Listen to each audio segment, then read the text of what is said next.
Bienvenue dans Les Aventuriers de la Pensée. Vous avez été très nombreux à écouter et apprécier l'épisode consacré à Erving Goffman. Alors, puisque vous en redemandez, voici un petit bonus. Un retour aux origines de sa pensée.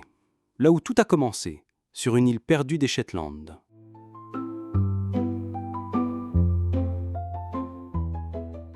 L'épisode du jour nous amène à l'un des endroits les plus reculés de Grande-Bretagne. Une petite île battue par les vents de l'Atlantique Nord, Unst, dans l'archipel des Shetland. Quelques centaines d'âmes, des moutons, et un hôtel qui sert de cœur à la vie sociale. Un lieu où rien ne se passe en apparence, un lieu où tout le monde connaît tout le monde, où chaque visage est familier, chaque histoire est sue. L'aventurier qui va nous guider dans ce lieu isolé est une figure que certains d'entre vous connaissent déjà. Dans un précédent épisode, nous avons exploré avec lui sa théorie la plus célèbre, celle qui présente nos vies comme une immense scène de théâtre, où nous sommes tous des acteurs gérant notre image. Je parle bien sûr d'Erving Goffman. Mais la question qui brûle les lèvres est « Où un jeune sociologue va-t-il chercher une idée aussi folle et aussi géniale ? Comment naît une théorie qui va changer notre regard sur le quotidien ?»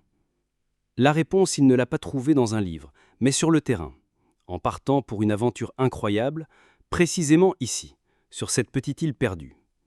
C'est là, en 1949, qu'il va débarquer en prétendant être là pour étudier les techniques agricoles. Mais sa véritable mission est bien plus audacieuse. Il est venu espionner le quotidien pour sa thèse de doctorat, un trésor méconnu intitulé « Communication Conduct in an Island Community ». Après avoir exploré la grande métaphore théâtrale, nous retournons donc à la source, au moment où tout a commencé. Pendant 1 an, il vit dans le petit hôtel de l'île.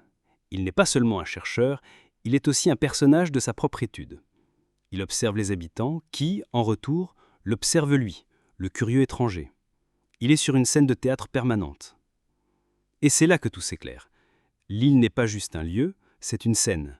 Et ses habitants sont des acteurs. Goffman va développer une métaphore qui va le rendre célèbre, la métaphore théâtrale. Il observe que l'hôtel, par exemple, est divisé en 2 mondes. Il y a la scène, la salle à manger, où les clients et le personnel jouent leur rôle avec sérieux. Les clients sont polis, les serveurs sont déférents. Chacun présente sa meilleure façade. Et puis il y a les coulisses, la cuisine. Là, les masques tombent. Les serveurs se plaignent des clients. Ils se moquent. Ils redeviennent eux-mêmes.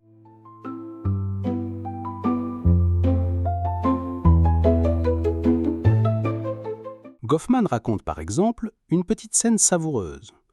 Lors d'un dîner, un client se plaint discrètement que le repas est trop salé. Dans la salle à manger, le serveur garde un sourire impeccable, s'excuse poliment et promet de transmettre au cuisinier. Mais dès qu'il retourne en cuisine, il explose de colère, se moque du client et le traite de difficile. Tout le monde rit, la tension se relâche.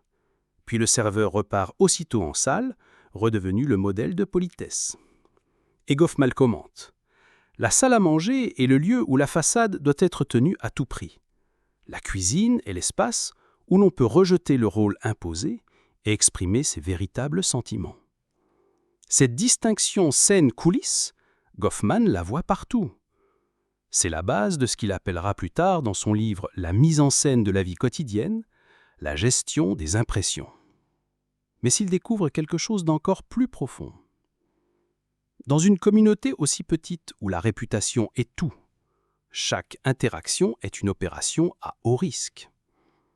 Il faut constamment sauver la face, la sienne et celle des autres. Il nomme ce travail incessant le face work, qu'on peut traduire comme le travail de figuration.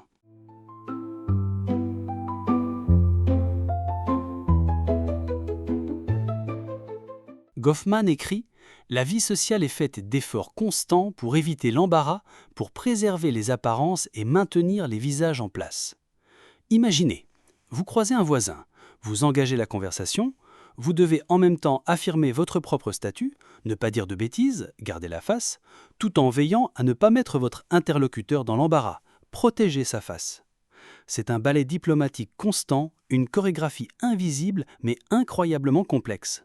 Chaque bonjour, chaque discussion sur la météo est une micro-négociation pour maintenir l'équilibre social.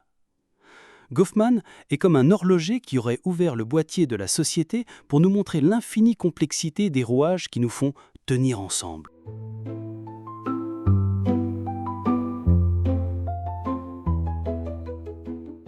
En conclusion, l'aventure de Goffman dans les Shetland, c'est celle d'un regard neuf sur l'ordinaire. Il n'a pas cherché des rituels spectaculaires ou des sociétés lointaines. Il a choisi un petit hôtel, des repas entre voisins, des discussions banales. Et il a montré que c'est là, dans le détail du quotidien, que se joue la grande comédie sociale. Sa thèse n'est pas son livre le plus connu, mais elle en contient déjà la graine. L'idée que nous portons tous des masques, que nous passons notre temps à sauver la face, et que la société tient debout grâce à ce fragile théâtre invisible. Alors la prochaine fois que vous entrez dans un café, que vous croisez un collègue dans le couloir ou que vous discutez avec un voisin, demandez-vous « Suis-je en train de jouer un rôle ?» Et surtout, que se passerait-il si, juste une seconde, je laissais tomber le masque ?